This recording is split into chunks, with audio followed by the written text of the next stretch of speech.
Debbie's Back Porch. So glad you're joining us for dinner again tonight. Tonight I'm going to cook some beef short ribs. And one of the reasons is we have an opportunity fairly often to buy a locally grown, locally processed, grass-fed beef. And this is part of what you get when you buy a beef.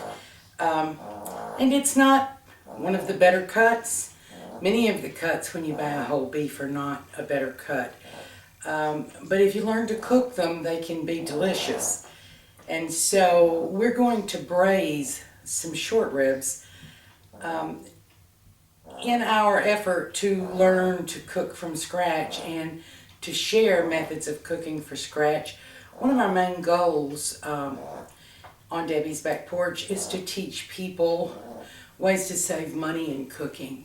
And with the price of meat right now, you'll see me cook a lot of chicken and the less expensive cuts of beef and pork.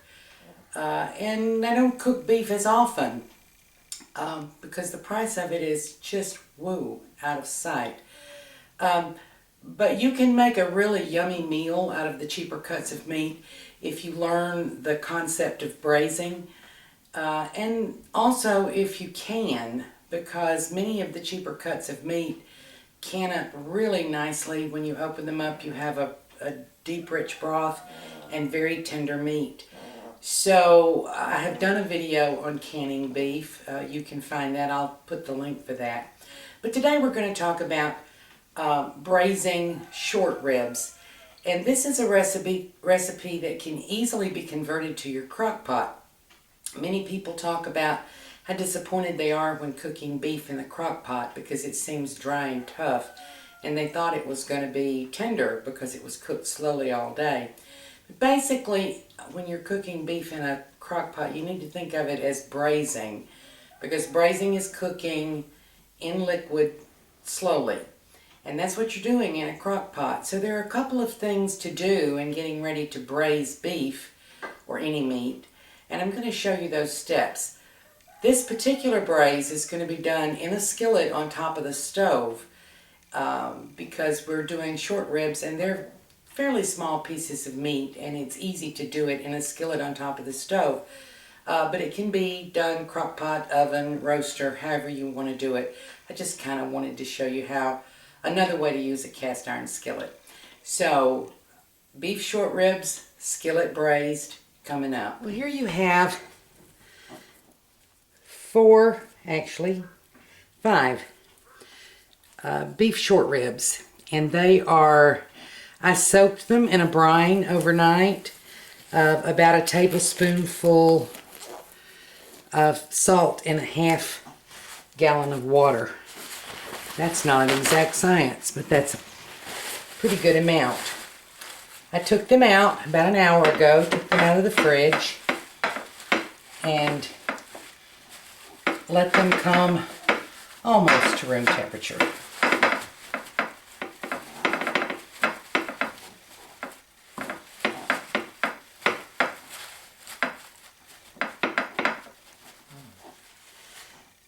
And in getting ready for a braise, it's important to dry the meat. And the reason is because meat cannot brown with water on it. We want to get a brown on this for the flavor. I've mentioned this before. There's something called the Maillard reaction, and that is the effect that browning has on food. And the browning is not just about color. The browning is about flavor. So you want to aid the browning, and that's one of the reasons I salt meat before I braise it. There are differing opinions on that. Some people say, oh, it dries the meat out. And I say, yes, it does. It dries out the surface of the meat and helps it brown. So you do what you like, but I recommend salting meat before you braise it. And I've had very good luck at getting tender meat. So this is now ready for a braise. I've chosen a cast iron skillet that's a little deeper than most cast iron skillets. You can use your Dutch oven. You can use any skillet you want to. I just love the heat control you have with cast iron, and I cook a lot in cast iron. So I'm putting a couple tablespoons full of oil, and I'm going to let it get good and hot, and then we're going to brown the short ribs in that. Okay, our pan is hot, and you can tell because you can see the oil. And I'm going to put these in. Now they're going to brown on all four sides. I'll turn them as we go.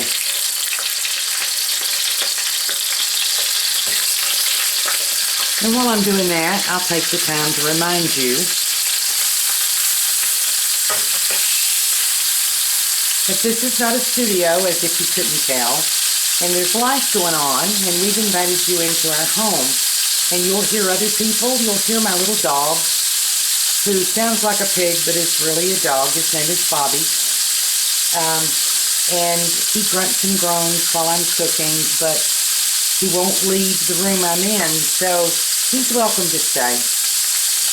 So don't be distracted by the noise. I'll bet there's noise in your house too. So we're going to let these brown, and you'll see me turn them as we go, and I'll be back.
Well, I think this meat's pretty well browned.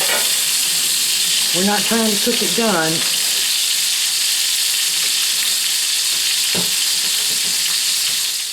We're not trying to cook it done. We're just trying to get some brown on the meat for the flavor and the effect. We have a good bit of oil left in there. I may add just a little bit more, but the flavor that we've got in here, we want to hold on to. So I'm going to add a mirepoix. That is 1 part onion, 2 parts carrots, 2 parts onion, 1 part carrots, 1 part celery. That works out to about half a big onion, 2 stalks of celery, 2 small carrots, and they are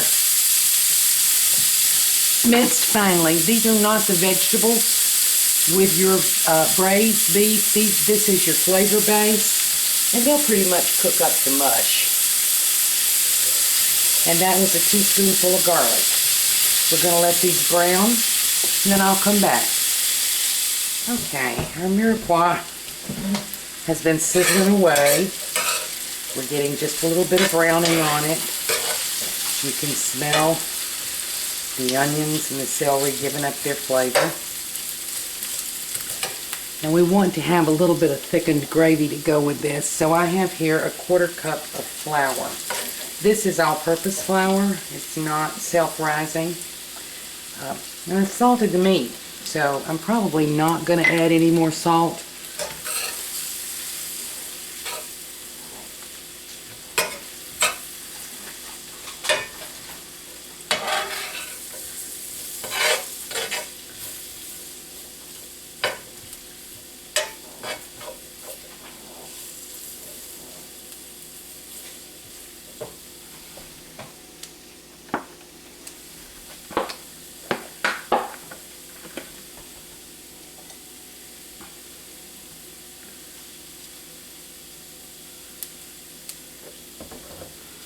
And I'm going to add about a 1/4 cup more oil.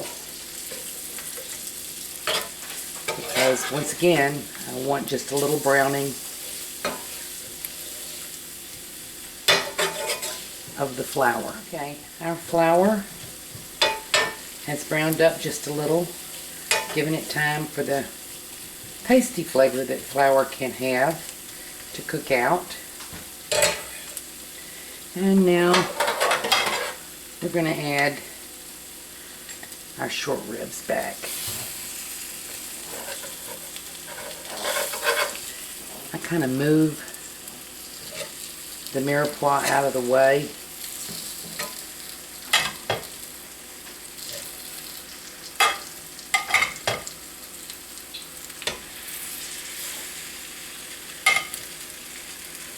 Now, if you were making this a crock pot meal, this is the point at which you would transfer everything to the crock pot. The mirepoix, the flour mixture, and your short ribs. I have here some freshly made chicken broth. We just made this morning. And I'm going to add enough chicken broth. Yes, these are beef. I'm adding chicken broth. Not to totally cover the meat, but to come up to the shoulder of the meat. Because braising is cooking slowly in liquid, and this is what we're doing. I'm going to turn the temperature down as low as it will go. These are fairly small pieces of meat. If you were putting this in the oven, you'd do it at about 275 to 300, no higher than 300. If you'd done it in a crock pot, a Dutch oven, and it was big enough to put in your oven, you could do that. You can do it on top of the stove, you can do it in the crock pot, you can do it in your roaster. But the key to braising is a low temperature in liquid for a long time. So these small pieces of meat are going to cook for about 2 hours, and then I'll check them for doneness. Put the lid on. And forget them for about 2 hours. We'll be back. I thought maybe I ought to clarify the temperature a little bit. What you're aiming for is just a very slow simmer.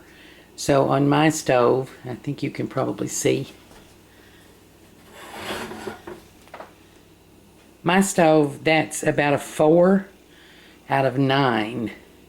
And I may turn it down if it simmers a little bit too high, too vigorously. I may turn it down to 3. When I said turn it down as low as you can, I forget. People's stoves are different. So what you want is a simmer. You're aiming for around between 2 and 250, something like that. Your crock pot would give you about 195, so you'd add just a little bit of extra time. Okay, it has been 2 hours. I want to show you this before I take it up. If you'll see, these are fork tender. It's kind of hard to show you, but these are fork tender. And if you'll look, you'll see the wonderful gravy with little specks of vegetables. And this was in, for small pieces of meat, a 2-hour stovetop skillet braise. A larger piece of meat, like a brisket or a chuck roast, would take longer, and you would probably do it You would do it in a deeper pot. But the principle is the same. And that is brown the meat, salt it, cook it long and slow in liquid. Whether that's in your crock pot, on your stove, it'll be yummy. We'll plate this up. Well, here we go. We have tender, juicy short ribs of beef and rice with that yummy gravy and the little tiny bits of vegetables. This is a good, nutritious, and inexpensive meal, and easily done. One you can use in your crock pot, in the oven, or on the stove. Thank you for joining us on Debbie's Back Porch. So glad to have you.